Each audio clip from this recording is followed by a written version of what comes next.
우리는 주일마다 은혜를 받고 있습니다.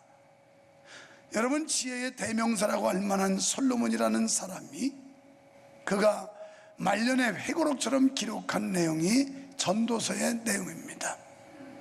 그는 인간적으로, 그리고 정치적으로, 물질적으로 이 세상에 누릴 수 있는 모든 것을 다 누려본 사람이었습니다.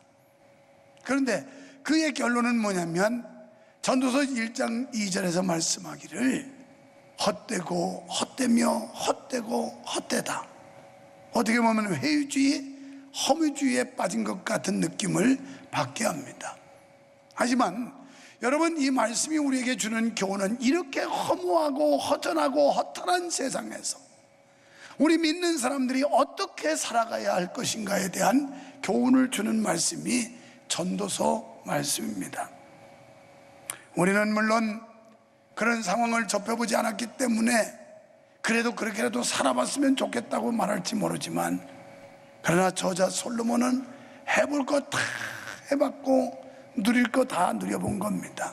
그러면서 1장에서 6장까지는 반복해서 헛되고 헛되다, 헛되고 헛되다 그러다가 7장에서 넘어오면서는 이 부조리하고 불합리한 세상에, 어떻게 보면 모든 것이 도무지 이해가 안 되는 이런 세상에서 우리가 원망과 낙담만 할 것이 아니라 우리는 어떻게 극복하고 온전한 삶을 살아낼 것인가에 대한 말씀을 교훈하고 있습니다. 여러분, 본문은 지혜자와 우매자에 대해 말씀하고 있습니다. 전도자가 지혜자와 우매자의 특징은 마음에서부터 나뉜다고 말씀합니다. 그러니까 지혜자는 항상 자기 마음을 굳게 지켜 좌로나 우로나 치우치지 않게 하고 신앙의 길에서 벗어나지 않기 위해 노력한다는 것입니다. 사람이 초지일관한다는 게 여간 어렵진 않습니다. 우리의 믿음도 시작과 끝이 변함없이 초지일관한 신앙을 갖는다는 게 얼마나 어려운지 모릅니다. 여러분, 오죽하면 인심은 조석변이라고 말하겠습니까? 아침에 먹은 마음이 저녁에 먹는 마음과 다르고, 또 작심삼일이라는 말을 하는데 아무리 결단을 해도 사흘 가기 쉽지 않다는 얘기예요. 오늘 이부 때 설교하면서 왜 중간에 수요 예배를 만들어냈더니 작심삼일이라서 3일쯤 가면 약발도 떨어지고 은혜도 떨어지고 그래서 중간에 또 한번 영적인 힘을 불어넣어야 될 것 같아서 수요 예배가 있고, 그것도 부족해가지고 불을 질러야 될 것 같아서 금요 기도회가 있고, 이것도 못내 아쉬워서 새벽에 또 하루의 일과를 시작하면서 기도하는 이런 수단들, 이것이 모두 우리의 영적인 삶, 믿음의 삶을 온전하게 그리고 아름다운 인생을 살아가게 하기 위한 방편이 아니겠습니까? 여러분, 우매자는 정함이 없는 마음으로 갈팡질팡하다가 결국 아무것도 지키지 못하고 신앙의 정도도 잃게 되는 것입니다. 2절에서 지혜자의 마음은 오른편에 있다고 말씀하는데, 여기서 오른편은 영광과 보호의 상징입니다. 그러니까 지혜자가 마음을 굳게 파수하여 신앙의 정절을 지킴으로써 영광을 보장받는다는 말씀입니다. 그렇습니다. 지혜자는 옳은 일을 하는 쪽으로 기울어지지만 어리석은 자는 악을 행하는 쪽으로 기울어집니다. 여러분, 시편 1편에 보면 복 있는 사람은 악인의 꾀를 쫓지 않는다고 그랬습니다. 여러분, 악인의 꾀는 유혹이지 않겠습니까? 꾀에 넘어갔다는 거 좋은 의미가 아니죠.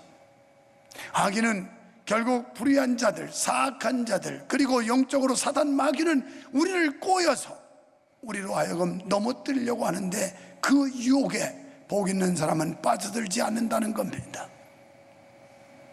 또한 그뿐이 아니라 복 있는 사람은 악인의 꾀를 쫓지 않고 죄인의 길에 서지도 않는다는 거예요.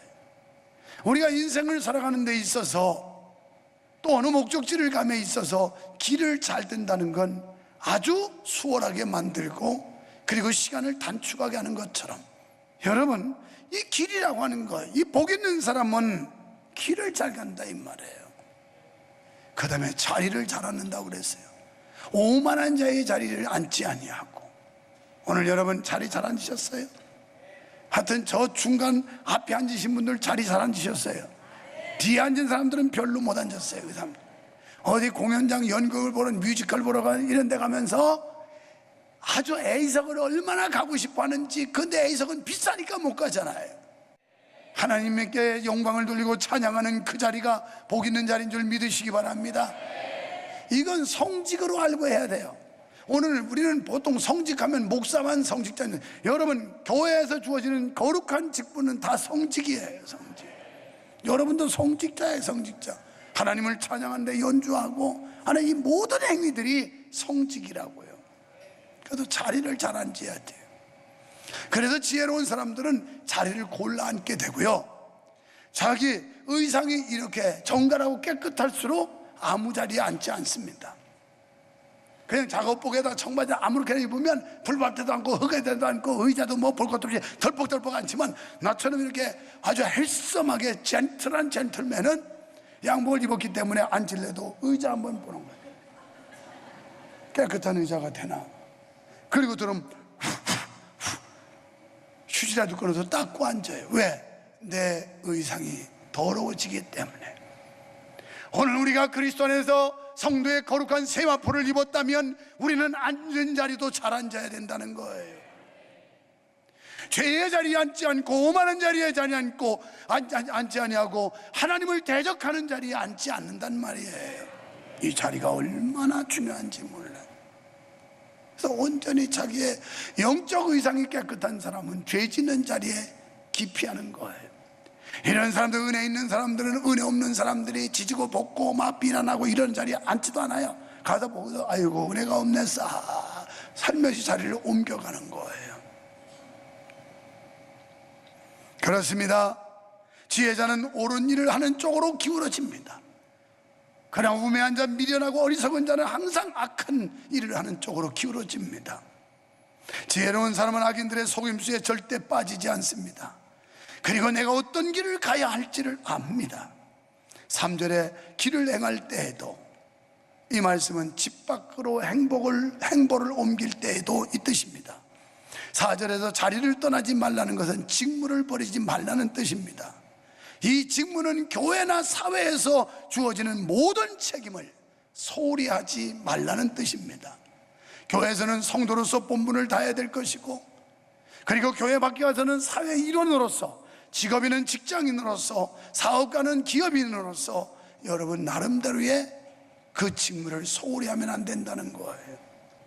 오늘 우리가 어떤 길을 가야 하며, 또 우리는 어떤 일에 소홀히 하면 안 되고, 교회에서 주어지는 목사로, 장로로, 권사로, 집사로, 성도로, 그는 주일학교 선생님으로, 찬양대원으로, 안내할 것 없이 모든 분야에 우리는 성실하게 임해야 되고, 그리고 교회 바깥으로 가서도 우리 사회에서 주어지는 모든 일에 최선을 다하고 충성을 다해야 된다는 것을 말씀하고 있습니다.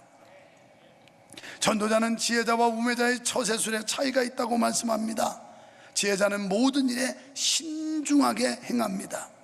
그리고 유순하여 인내합니다. 유순하다는 것은 부드럽다는 말이에요. 좀 부들부들해야 돼요. 너무 택택거리면 사람이 안 붙어요. 어느 날 새벽에 기도하는데 이 모난 사람들, 이렇게 뭐가 나면 자기도 아프고 남도 아프게 해요. 자꾸 이게 부딪혀서. 그런데 둥글둥글한 건 자기도 안 아프고 남도 안 아파요. 그냥 굴러가요. 이 부드러운 유순한 사람들, 또 인내해야 돼요. 간악하고 교활한 자들이 득세하는 세상,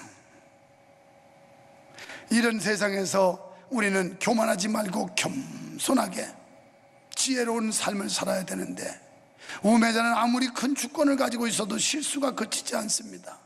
그러므로 허물이 많게 됩니다. 아무리 많은 권세와 높은 지위를 얻었다 해도 지혜롭지 못한 자는 그의 우매함으로 가지고 있는 모든 것을 잃고 패하게 됩니다. 우매자는 스스로 판 함정에 빠져들게 되며 스스로 저지른 악행으로 인해 심판에 이르게 됩니다. 그러나 지혜자는 우매자와 대조적으로 모든 것을 얻을 수 있게 됩니다. 우매자에게 내려지는 심판과 반대로 축복과 영광을 얻게 될 줄로 믿습니다. 때문에 어떤 경우에도 우리가 추구해야 할 길은 지혜자의 길이요 여호와의 말씀을 따르는 길임을 믿으시기를 축원합니다. 왜냐하면 진정한 지혜의 근본은 여호와를 경외하는 데 있기 때문입니다. 잠언 1장 7절에 여호와를 경외하는 것이 지식의 근본이오늘 미련한 자는 지혜와 훈계를 멸시하느니라. 그러니까 하나님을 무시하고 하나님을 대적하고 하나님의 말씀을 무시하는 행위가 우매한 자요 미련한 자라고 성경은 말씀하고 있습니다. 그렇습니다. 지혜자는 우매자와 대조적으로 모든 것을 얻을 수 있습니다. 그러므로 우리는 지혜가 얼마나 귀한 것인지를 깨달아야 합니다. 우리는 어떻게 행할 것을 자세히 주의하여 지혜 없는 자 같이 말고 오직 지혜 있는 자로서 세월을 아껴야 할 줄 믿습니다. 세상 사람들은 우리를 미련한 자라고 할지라도 고린도전서 1장 27절에 말씀한 대로 하나님께서는 이 세상의 미련한 것들을 택하사 지혜로운 지혜 있는 자들을 부끄럽게 하시고 세상의 약한 것들을 택하사 강한 것들을 부끄럽게 하시는 능력의 하나님을 우리가 믿는다면 우리는 이 말씀을 굳게 잡고 강하고 담대하게 살아가야 할 줄 믿습니다. 여러분, 앤드루 존슨이라는 사람은 링컨이 죽고 나머지 임기를 채우는 대통령 선거를 하는데 출마했던 사람입니다. 그를 반대하는 사람들이 그를 비난하기를 앤드루 존슨은 초등학교도 못 나온 사람이라고, 그런 사람이 무슨 대통령을 하느냐고 비아냥하며 비판했습니다. 앤드루 존슨은 말했습니다. 그렇습니다. 나는 정규 수업을 받지 못한 사람입니다. 그러나 내가 성경에 보니까 예수님도 초등학교를 나왔다는 말씀이 없습니다. 그리고 예수님은 더군다나 목수였습니다. 나도 하나님의 지혜로 대통령으로 뽑아지면 나도 대통령 잘할 수 있습니다. 그는 미국의 17대 대통령으로 당선이 됩니다. 그가 대통령 임기 중에 가장 위대한 일을 했다면 구소련에서 알래스카라고 하는 그 버려진 땅, 얼어붙은 땅, 이 땅을 720만 불에 샀다는 놀라운 성과입니다. 그 땅은 지금 보고입니다. 지하자원이 많이 묻혀 있고 미국이 전략적인 기지로서도 대단히 중요한 그 땅. 어리석은 소련은 이까짓 거 땅 넓은데 이거 아무 쓸모없는 땅 팔아버리자 했지만 그 당시엔 누가 그걸 살라고 했겠습니까만 앤드루 존슨은 하나님이 주신 지혜를 가지고 이 땅을 사서 오늘의 보고를 만들었다는 놀라운 사실. 이게 어떻게 학업 가지고 지식 가지고 머리 가지고 할 일입니까? 하나님이 그에게 주신 지혜를 가지고 할 수 있었다면 오늘 미국의 17대 대통령으로 당선됐던 앤드루 존슨 같이 여러분과 나도 비록 부족할지라도 어리석은 자를 들어 지혜로운 자를 부끄럽게 하고 약한 자를 들어 강한 자를 부끄럽게 하시는 그 하나님이 여러분의 백이고 여러분과 함께 한다는 사실을 믿고 이 어지럽고 그리고 혼란한 세상을 강하고 담대하게 살아내야 할 줄 믿습니다. 결론적으로 성공적인 삶을 살기 위해서는 10절로 11절에 먼저 평소에 준비하는 지혜가 필요합니다. 농부는 아무리 바빠도 수돌에 낫을 갑니다. 그것은 결코 시간 낭비가 아니에요. 천련장은 나를 세워놓지 아니하면 일하는데 힘도 더 들고 그리고 일의 성과도 올릴 수가 없는 법입니다. 나도 촌놈이다 보니까 낫을 많이 갈았어요. 어릴 때부터 깔찌개, 충청도는 꼴을 깔이라고 그래요. 그래서 지게 바스코리 해가지고 거기다가 풀변 알리면서 소를 먹이고 소 띠끼고 무슨 전설 따라 산말리 같은 얘기하고 있죠. 그러면서 숫돌에서 낫을 열심히 갈아요. 그거 가지고 풀을 베기도 하고 나무를 자르기도 합니다. 천련장은 필요할 때 곧 쓸 수 있도록 하기 위해 언제나 나를 갈아서 날카롭게 세워둬야 합니다. 이와 같이 우리의 영적 투쟁에 있어서 필요한 성령의 검, 그러니까 말씀을 예리하게 준비해 두어야 한다는 것입니다. 우리의 심령이 칼같이 예민하도록 해야 합니다. 여러분, 영적으로 깨어있는 사람은 이 혼탁한 세상에서도 믿음의 청조를 흐트러뜨리지 않습니다. 어떤 일이 있어도 믿음의 정절을 지키게 되어 있습니다. 때문에 우리는 말씀과 성령으로 거듭나지 않으면 안 되고, 성령으로 계속해서 채워지지 않으면 감당할 수 없는 세상입니다. 에스겔 36장 26절에 새 영을 너희 속에 두고 새 마음을 너희 마음에 주되 너희 육신에서 굳은 마음을 제하고 부드러운 마음을 줄 것이며, 말씀과 성령 받아야 이 굳은 마음들이 부드러워지는 거예요. 여러분, 예수 믿는다고 다 성인군자 되는 거 아니에요. 그리고 하루아침에 거듭났다고 이것이 완전 성화돼서 변화받은 게 아니에요.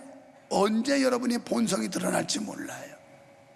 마치 우리 어릴 때 소나 돼지를 먹이기 위해서 구정물통이라는 걸 큰 통을 받아 넣고 설거지할 물을 다 가져 넣고 거기서 그 음식 남은 것도 다 넣고 그러고서 내비두면 이게 맑게 위에 맑은 물만 남고 밑에는 전부 이 찌꺼기가 가라앉아요. 그런데 아궁이에 불 때는 부죽게 해가지고 한번 확 휘저으면 그 속에서 콩나물 대가리, 깍두기, 김치 쪼가리 막 올라와요. 막 올라와. 고춧가루 막 올라가. 이게 구정물통이에요. 우리 심령이 구정물통 같은 심령, 여기에 성령의 충만함을 계속 공급받아야 되고 말씀으로 채워지지 않으면 언제 본성이 나올지 몰라요. 여러분, 이 능력과 체력이 있는가? 우리 교회가 이 예배당 지면서 100억을 은행에서 대출 받아서 했는데, 여기 새로 오신 분들 하고도 죽지 말고 100억인데 지금 몇 년 만에 거의 다 갚았어요. 예치된 금액 거기다 까부셔버리면 오래 지나가면 거의 다 없어져요, 빚. 그런데 지금 궁리하고 있어요. 기도하고 하나님이 오케이 하시면 또 일 저지르려고. 왜냐면 교회는 돈이 남으면 안 돼요. 나오면 자꾸 돈에 관심이 많아. 사람들이 헌금도 안 내. 돈 나오면 아직은 빚 다 안 갚았으니까 내야 돼요. 이제 빚 다 갚았으니까 이제 안 내도 되겠네. 그게 아니라 아직 다 못 갚았다니까. 조금 있다니까. 그러니까 계속 내야 돼요, 돈을. 그래가지고 이제 이거 끝나면 또 제2의 프로젝트라든지 어차피 뭐 은퇴하기 전까지 하여튼 일반 저질러다가 가면 되는데, 그러나 마구제비로 해서는 안 된다. 여러분이 사업을 해도 마찬가지예요. 사업을 해도 이런 지혜를 받아서 사업을 해야 여러분이 사업에 성공을 하지, 무대뽀로 해가지고는 안 돼요. 왜요? 시대가, 상황이, 대상이 수시로 변해요.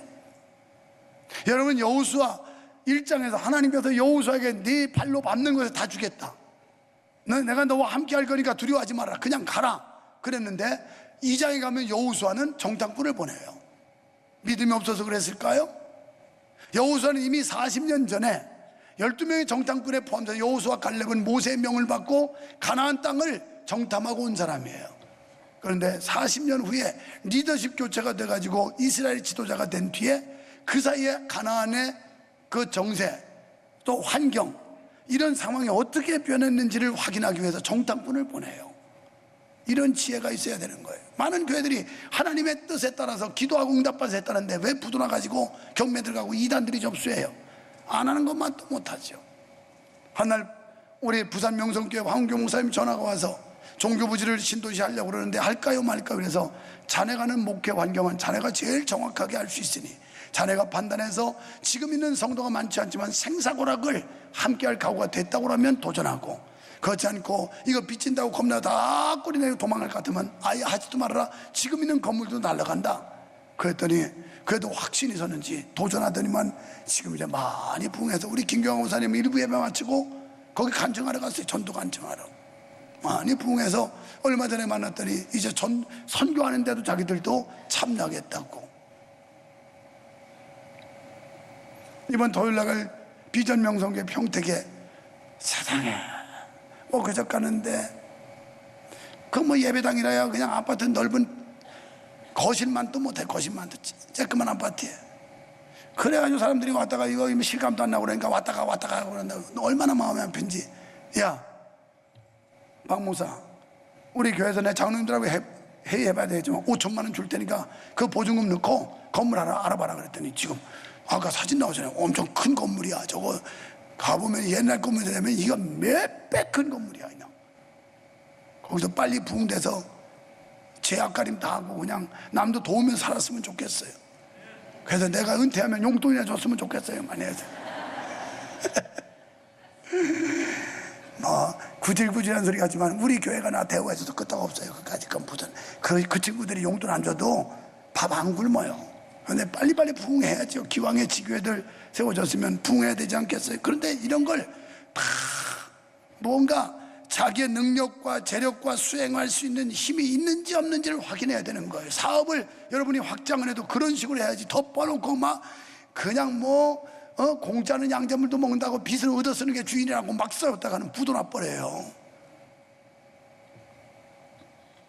누가복음 14장 28절에서 예수님께서 너희 중에 망대를 짓는 사람이 예산을 계산하지 않겠느냐 이렇게 나왔어요. 망대를 짓는데 계산해 보지 않겠느냐, 얼마나 예산 들어가는지. 마치 마술사가 술법을 가지고 뱀의 독을 피하듯이 지혜는 이렇게 어려움들을 피하고 악한 자에게 해를 받지 않게 한다는 말씀입니다. 이렇게 지혜 있는 일을 성취하는 데 유익하다는 말씀이죠. 성도는 이러한 지혜가 있어야 됩니다. 여러분이 이런 지혜를 받으시기를 축원합니다. 그러면 세상 잘 살 수 있어요. 유사시를 대비하여 준비하는 자세와 일을 착수하기 전 검토하는 지혜가 필요합니다. 여기서 준비는 미리 마련하여 갖추는 것을 뜻하는데, 그리스도는 항상 복음 전할 준비를 해야 하고 주님의 일에 봉사할 준비를 해야 하고 주의 재림을 맞이할 준비를 해야 되고 주님의 심판대 앞에서 설 준비를 해야 할 줄 믿습니다. 믿습니다.